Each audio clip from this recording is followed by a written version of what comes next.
Chapter 10.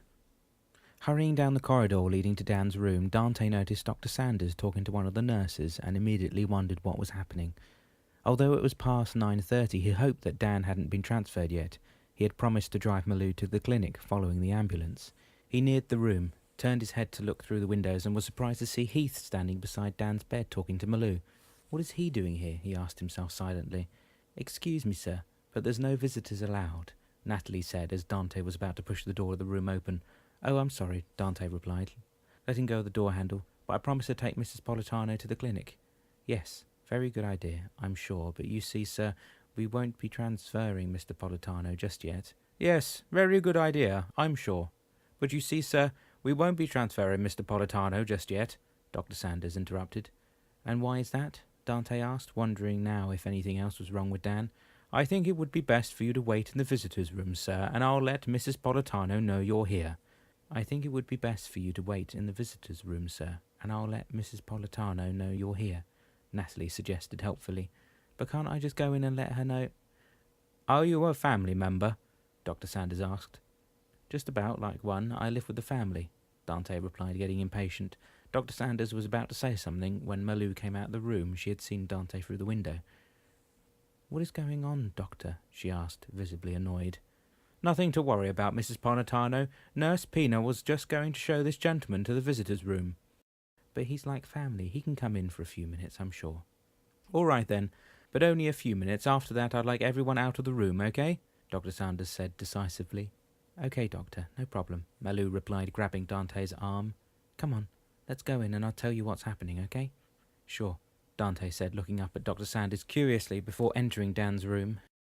Once he took his spot beside Heath at the foot of the bed, Heath said, "I bet you wonder what I'm doing here, don't you?"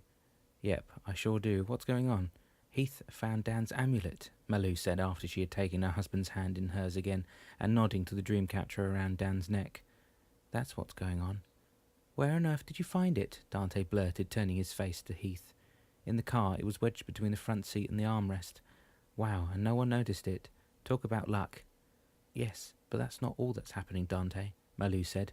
"According to Dr. Sanders, Dan's encephalograph showed that he should have woken up by now. It's like he's paralyzed," he said.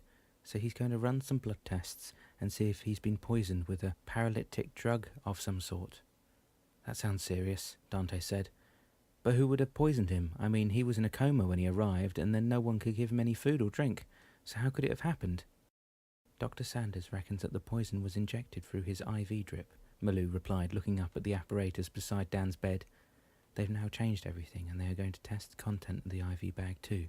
Dr. Sanders said that if he's been poisoned and if it's not too late, they'll be able to bring him out of his paralysis in a couple of hours."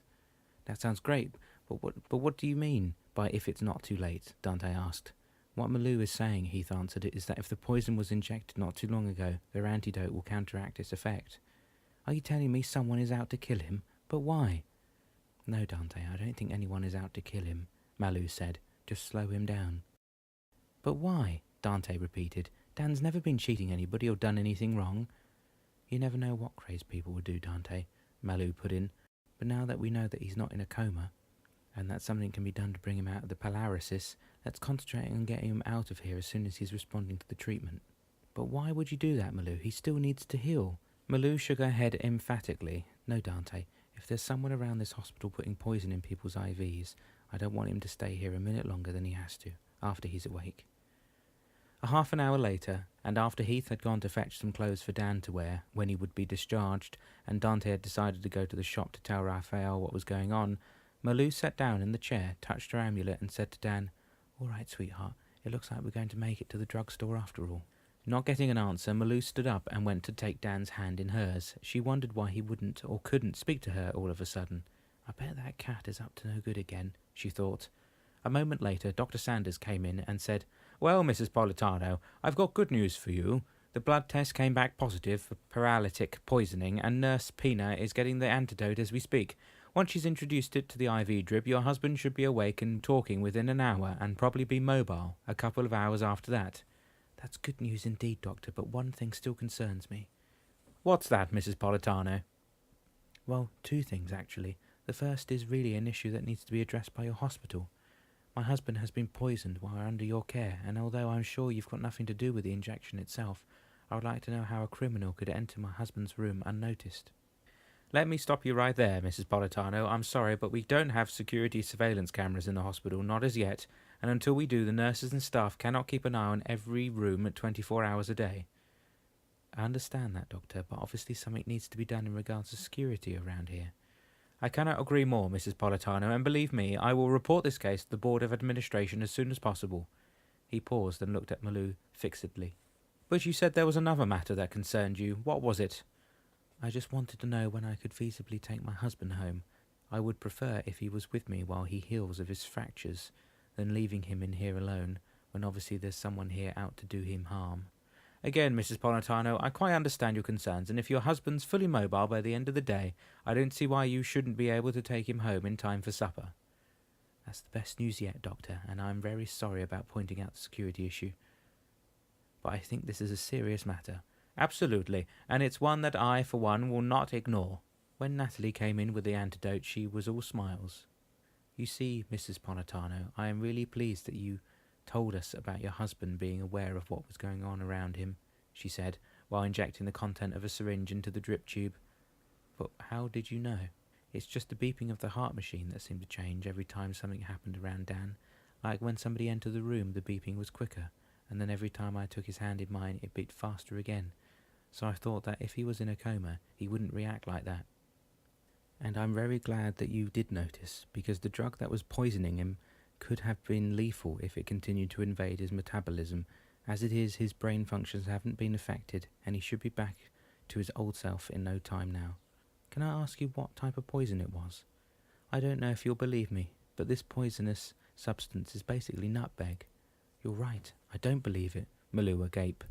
"Well, you see, nutmeg contains myristicin, which provokes somnolence, hallucination, and has a paralytic effect on the muscles when in solution, such as this particular one was." "And you can buy this stuff at the pharmacist?" "Oh no, this is not something you could find at any drugstore, but in the old days you could buy it at the alchemist in your neighbourhood." "Well, Natalie, all I could say is that I'm glad the hospital had the antidote, otherwise my husband could be dead by now." "Yes, I'm glad too," Natalie answered, putting the syringe and gloves in her pocket. "But tell me, have you found out who that little man was, you know, the creepy fellow that we saw coming round here a couple of times?" "Well, yes," Malou said. "He happened to be an old friend of my husband's parents. He was just passing by the room visiting someone else when he recognised Dan, he told me. Anyway, I don't think he'd be to blame for my husband's poisoning. He's too much of a doddering old fool to do that." Malou didn't want anyone to start asking questions about Damianos. She only wanted to get out of that confining hospital as soon as Dan was awake and leave this nightmare behind.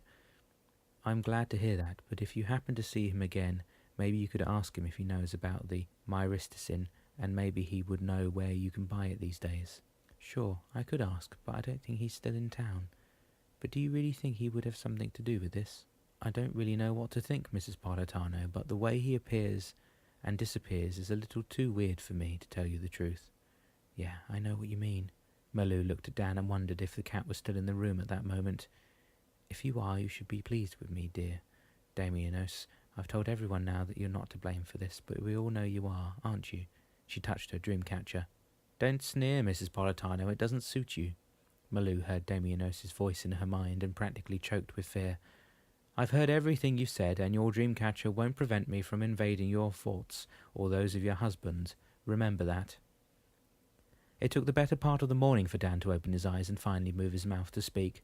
The first thing he said was, "Malou, I love you," when she approached his bed as soon as she saw his lips move.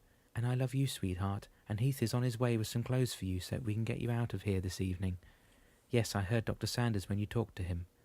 Why didn't you answer me then when I told you that we were going to make it to the drugstore?" "Damianos was here, and I didn't want him to know that we had been able to communicate all along." "But I'm sure he knows, sweetheart," Malou countered. "He's a true feline, and even if he can't hear anything, he can sense things." She didn't want to let Dan know, not just yet, that Damianos would invade their thoughts. He will find out soon enough, she thought. "You're probably right," Dan said, bringing Malou's hand to his lips. "It's my turn now," he said, smiling. Dan still had Malou's hand on his lips when Heath burst into the room. "Wow, man, Am I glad you're up and about? You had us all worried there for a bit, you know that? Oh well, I had to have a rest sometimes, didn't I? Dan said, trying to laugh, but when the hurt in his chest recalled him to his fractured ribs, he only smiled. Nothing to worry about any more, as you can see. And did they tell you what had poisoned you? Well, yes, Malou answered for Dan. It was nutmeg. You're joking, right? Heath said, wide-eyed. No, not at all. It's called myristicin. Apparently it's a derivative of nutmeg, and when in solution, Nurse Pina told me, it produces hallucinations, somnolence, and paralysis. Well, I'll be damned, Heath remarked, dropping Dan's bag at the foot of his bed. I found the change of clothes you had taken with you on Saturday on the back seat of your car, so I brought it in and put in another jacket. The one you wore when you had your accident is now history. Thanks, Heath, but for now all I want is something to eat. I'm starving. Laughing, Malou said, Well, I don't think I would hear those words from your mouth when I woke up this morning. Why don't I go to the cafeteria and see what I could get for you? Heath offered. I'm sure it won't be anything like Malou's cooking, but it might be better than the hospital food they serve to the patients around here. But I don't think you should eat too much, though, Malou said. You've only been awake for an hour. Don't worry, honey. If what Heath brings back doesn't agree with me, I'll soon tell him. Dan looked up at Malou and grinned. Okay, I'll be right back, Heath said, hurrying out of the room.